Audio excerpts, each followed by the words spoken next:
Queridos hermanos, iniciamos la lección divina de este domingo 24 de noviembre, último domingo del tiempo ordinario en que celebramos la solemnidad de nuestro Señor Jesucristo, Rey del universo. Por la señal de la Santa Cruz de nuestros enemigos, líbranos, Señor Dios nuestro, en el nombre del Padre, y del Hijo, y del Espíritu Santo. Amén.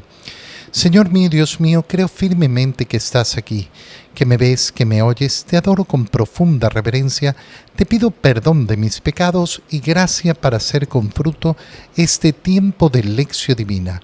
Madre mía Inmaculada, San José, mi Padre y Señor, Ángel de mi guarda, interceded por mí. En la primera lectura de este domingo de Cristo Rey, leemos el libro del profeta Daniel, capítulo 7, versículos 13 al 14. Yo, Daniel, tuve una visión nocturna. Vi a alguien semejante a un hijo de hombre, que venía entre las nubes del cielo. Avanzó hacia el anciano de muchos siglos y fue introducido a su presencia. Entonces recibió la soberanía, la gloria y el reino, y todos los pueblos y naciones de todas las lenguas lo servían. Su poder nunca se acabará, porque es un poder eterno, y su reino jamás será destruido. Palabra de Dios. Se nos muestra en la primera lectura del libro del profeta Daniel lo que significa el reino de nuestro Señor Jesucristo. Daniel dice que tuvo una visión nocturna y vio a alguien semejante a un hijo de hombre. Mira cómo aparece esta expresión que va a ser el título principal con el cual nuestro Señor Jesucristo se va a identificar a sí mismo. ¿Qué significa hijo de hombre? Hombre. Ahora, Daniel dice semejante. Es un hijo de hombre, pero sabemos que a la vez es Dios verdadero. Hombre verdadero, Dios verdadero. Y entonces, efectivamente, es semejante, igual a un hijo de hombre, pero hay una diferencia en él. En todo tiene la naturaleza humana, pero a la vez tiene también toda la naturaleza divina del Verbo de Dios, de la segunda persona de la Santísima Trinidad. Este Hijo de Hombre viene entre las nubes del cielo. Y esta visión es importantísima. ¿Por qué? Porque nos ubica no en la encarnación de nuestro Señor, sino en su segunda venida, porque la primera venida del Señor se ha dado lógicamente de esa manera oculta a través de ese milagro de la encarnación en el momento de la anunciación a María. Por tanto, esta visión se refiere a esa segunda venida del Señor. Viene entre las nubes del cielo y avanza hacia el anciano de muchos siglos y fue introducido a su presencia. Y entonces recibe la soberanía, la gloria y el reino. Todos los pueblos y naciones y todas las lenguas lo servían. Vemos entonces la majestuosidad del reinado de Cristo, un reinado que lógicamente, y como profundizaremos en el Evangelio, no pertenece a este mundo temporal. La palabra temporal aquí es importantísima, porque no estamos hablando de que no pertenece al mundo, sino que no pertenece a la temporalidad del mundo. Ese poder se manifestará de tal modo que nunca se acabará, porque es un poder eterno y su reino jamás será destruido. Qué bonito es vivir esta solemnidad de Cristo Rey con esta convicción tan grande, tan fuerte. Yo tengo como soberano a Cristo Rey y su reino no pasa. Todos los reinos en el mundo, todos los poderes en el mundo, todos los gobiernos en el mundo pasan, se acaban. Qué importante es tener la visión mucho más grande, porque es el modo en el cual nos relacionamos con la temporalidad de este mundo y no llega a frustrarnos, a amargarnos y a quitarnos el verdadero gozo de la salvación. Nosotros sabemos que Cristo ha vencido al pecado y ha vencido a la muerte, y por tanto su reino nunca será destruido. El pecado no sobrepasará la gracia de nuestro Señor. La muerte no puede vencer a Jesucristo. En Él por eso tenemos la victoria total y absoluta. A Él es al único que vale la pena entregarle toda nuestra esperanza. En la segunda lectura leemos el libro del Apocalipsis del apóstol San Juan, capítulo 1, versículos 5 al 8. Hermanos míos, gracia y paz a ustedes de parte de Jesucristo, el testigo fiel, el primogénito de los muertos, el soberano de los reyes de la tierra, aquel que nos amó y nos purificó de nuestros pecados con su sangre y ha hecho de nosotros un reino de sacerdotes para su Dios y Padre. A él la gloria y el poder por los siglos de los siglos. Amén. Miren, él viene entre las nubes, y todos lo verán, aun aquellos que lo traspasaron. Todos los pueblos de la tierra harán duelo por su causa. Yo soy el Alfa y el Omega, dice el Señor Dios, el que es, el que era y el que ha de venir, el Todopoderoso. Palabra de Dios. Estamos en el capítulo 1 del libro del Apocalipsis. Esta semana hemos estado leyendo el libro del Apocalipsis. No hemos leído lógicamente esta parte a partir del versículo 5. Es decir, estamos comenzando el libro del Apocalipsis y inicia el libro del Apocalipsis en primer lugar deseando la gracia y la paz de parte de Jesucristo. Qué bella expresión y qué bellas palabras, porque la gracia y la paz provienen de parte de Él, que es el testigo fiel. El testigo fiel. ¿Cómo testigo fiel? Bueno, es que ha dado testimonio del Padre. Él ha venido a testificar al Padre. La misión principal de la revelación de Jesucristo ha sido revelarnos al Padre. Por eso nosotros somos testigos en Él, porque Él es el primer testigo, el testigo fiel, y lo enfatiza todavía, el primogénito de los muertos. ¿Qué significa el primogénito de los muertos? El primero en resucitar. El único en resucitar hasta ahora, pero no será el único en resucitar, porque en Él resucitarán todos, unos para la vida, otros para la muerte eterna. Pero Él es el primogénito, Él es el único que ha vencido a la muerte. Y este ser primogénito de los muertos es importantísimo. ¿Por qué? Porque es justamente ahí donde vemos el poderío, el reino de nuestro Señor. ¿Por qué lo llamamos Rey? Ningún soberano en esta tierra, ninguna autoridad en esta tierra, ningún rey en esta tierra, ningún hombre poderoso en esta tierra ha vencido a la muerte y no la podrán vencer. Todos pasan, todos, absolutamente todos pasan. Solo nuestro Señor Jesucristo es el primogénito de entre los muertos y por eso lo especifica San Juan. Por eso es el soberano de los reyes de la tierra. No puede haber ninguno sobre él porque ninguno tiene el poder que él tiene. Aquel que nos amó y nos purificó de nuestros pecados con su sangre. Ese que además nos ha servido, nos ha dado el verdadero servicio de liberación. Nos ha entregado la verdadera y única salvación. Con su amor nos ha purificado de nuestros pecados y con esa sangre ha hecho de nosotros un reino de sacerdotes. Fíjate qué bonita expresión. ¿Por qué? ¿Por qué se nos llama a ti y a mí reino de sacerdotes? Porque hemos participado del bautismo. Y cuando hemos sido bautizados, hemos recibido esa configuración con Cristo, sacerdote, profeta y rey. Somos efectivamente todos los bautizados sacerdotes en el sentido común de todo bautizado. No todos son sacerdotes ministeriales como lo soy yo, pero todos los bautizados compartimos esa condición común de sacerdocio que nos permite ofrecer a cada uno de nosotros nuestros sacrificios, nuestras ofrendas, nuestra vida al Señor.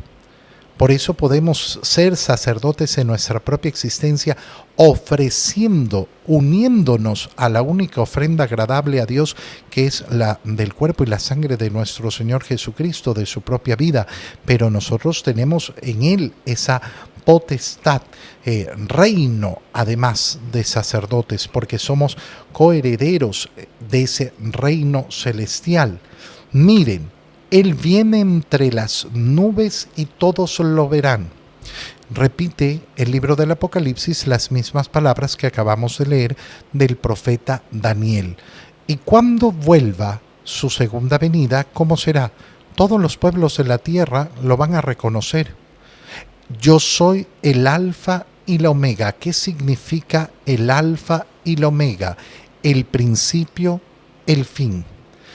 La primera letra del alfabeto griego, alfa, y la última letra del alfabeto griego, omega. Y entonces cuando se dice alfa y omega, es el principio y el fin. El que es, el que era y el que ha de venir. El Todopoderoso, es decir, no hay nadie superior a Él. Y entonces llegamos al Evangelio y leemos en esta solemnidad de Cristo Rey el Evangelio según San Juan, capítulo 18, versículos 33 al 37. En aquel tiempo preguntó Pilato a Jesús: ¿eres tú el rey de los judíos? Jesús le contestó: ¿eso le preguntas por tu cuenta o te lo han dicho otros? Pilato le respondió: ¿acaso soy yo judío? Tu pueblo y los sumos sacerdotes te han entregado a mí. ¿Qué es lo que has hecho?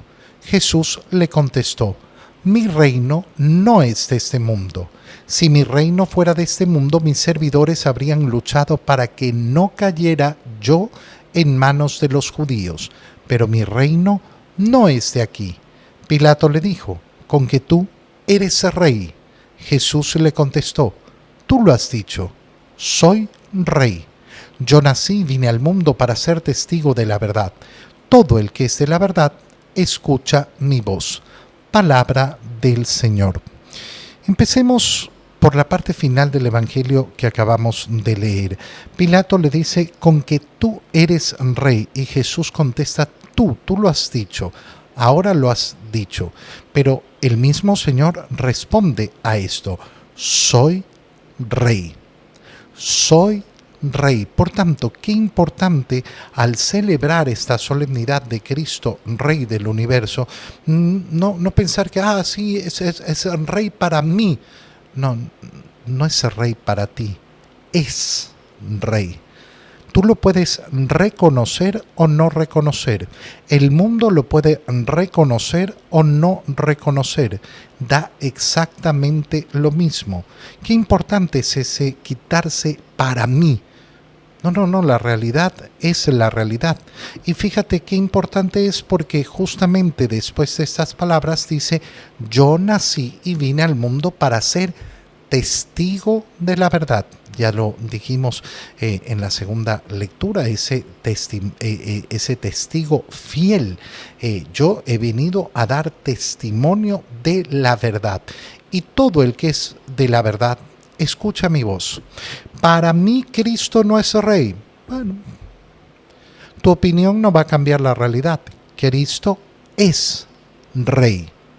Quien quiere escuchar su voz, escuchará la verdad. Todo el que es de la verdad, escucha su voz. Qué bonito hoy decirle al Señor: yo he escuchado tu voz. Tú eres el rey.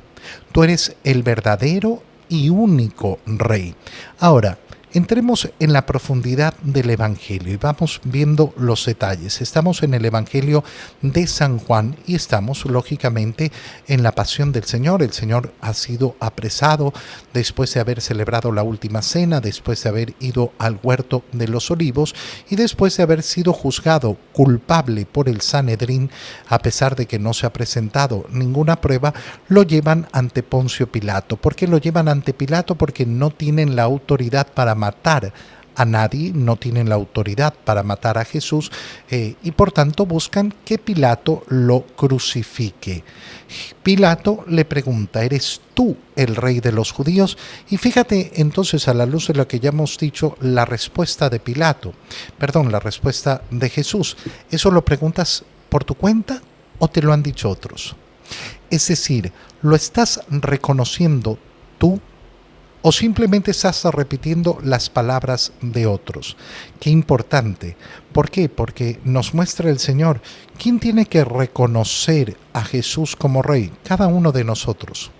Cada uno de nosotros tiene que tomar la decisión de efectivamente reconocer a Jesús como Rey y vivir como súbdito de ese rey. Pilato le responde como si no fuera algo que le compete a él. Yo no soy judío. Tu pueblo, los sumos sacerdotes, son los que te han entregado a mí diciendo que tú dices ser el rey de los judíos. Así que dime qué es lo que has hecho. Y llegamos entonces al centro del Evangelio que acabamos de leer, porque fíjate en estas palabras: mi reino no es de este mundo. Mi reino no es de este mundo. Estas son las palabras principales de este Evangelio. ¿Por qué? Cuando nosotros analizamos cuál era el problema de la gente en el tiempo de Jesús, cuando analizamos cuál era el problema no solo de la gente en general, sino de los mismos discípulos de Jesús, si analizamos en profundidad el motivo de la traición de Judas, si vemos la actitud de los mismos apóstoles, si vemos la enseñanza del Señor y cómo se esfuerza en explicarles en qué consiste el mesianismo, vamos a ver que ahí está el profundo problema para no entender el mensaje del Señor y que lamentablemente sigue siendo un problema hoy. Esta es la clave. La gente, los discípulos en aquella época, ¿qué era lo que tenían en la mente cuando oían hablar del Mesías? No pensaban que el verbo de Dios se iba a hacer carne, no pensaban que Dios se iba a manifestar entre ellos. Para ellos el Mesías era uno que venía como Moisés a liberarlos de la esclavitud. Así como Israel había estado esclavizado en Egipto, ahora Israel estaba subyugado al poder del Imperio Romano.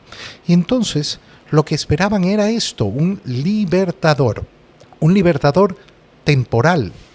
La elección entre Barrabás y Jesús nos muestra con profundidad esto, porque ¿quién era Barrabás? Barrabás era un sedicioso asesino.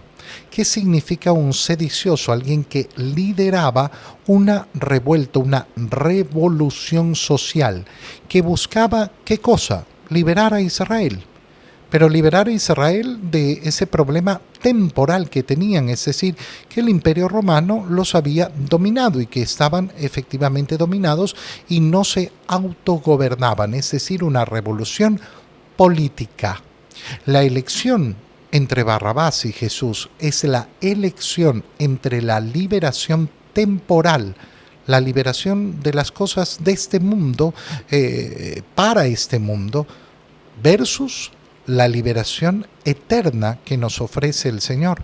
La liberación de un sistema político, de liberarnos de este gobernante tirano, corrupto, de este yugo opresor, frente a la liberación del pecado y de la muerte, que es la liberación que ofrece Jesús. La gente escogió a Barrabás, es decir, escogió la liberación temporal. ¿Por qué? Porque tenemos esa constante de meter nuestro corazón en las cosas del mundo. Fíjate, por ejemplo, a mí siempre me llama muchísimo la atención la gigantesca esperanza que ponen las personas en las siguientes elecciones. Es que el nuevo presidente ese es el que va a cambiar toda mi realidad y creen que la vida se acaba ahí. Y están convencidos que si no gana su candidato es el fin del mundo. Y claro, uno ve y pasaron las elecciones, ganó el que uno quería o no ganó el que uno quería, y la vida continúa y los mismos problemas y siempre es exactamente lo mismo, y vienen unas nuevas elecciones y entonces la esperanza de que ahora sí todo se va a transformar. Yo siempre me pregunto cómo es que la gente puede tener tanta esperanza en el futuro presidente, en el futuro alcalde, en el futuro gobernante, y no tener esa esperanza puesta en el verdadero soberano, aquel que ha vencido al pecado y a la muerte. Esta es la realidad. Mi reino no es de este mundo. Yo no vengo a ofrecerles las soluciones a los problemas de este mundo. Les vengo a ofrecer el camino de la victoria absoluta. La victoria contra el pecado que no se las va a poder ofrecer ningún político. La victoria contra la muerte que no se las va a poder ofrecer ningún gobernante ni poderoso de este mundo. Ese es mi rey. Ese es mi rey. ¿Cómo no voy a clamar hoy día? ¡Viva, viva Cristo Rey! Te doy gracias, Dios mío, por los buenos propósitos, afectos e inspiraciones que me has comunicado en este tiempo de lección divina. Te pido ayuda para ponerlos por obra. Madre mía Inmaculada, San José, mi Padre y Señor, Ángel de mi guarda, interceded por mí. María, Madre de la Iglesia, ruega por nosotros. Queridos hermanos, que el Señor los bendiga y los cuide en el nombre del Padre, y del Hijo, y del Espíritu Santo. Amén. Un feliz domingo de Cristo Rey para todos.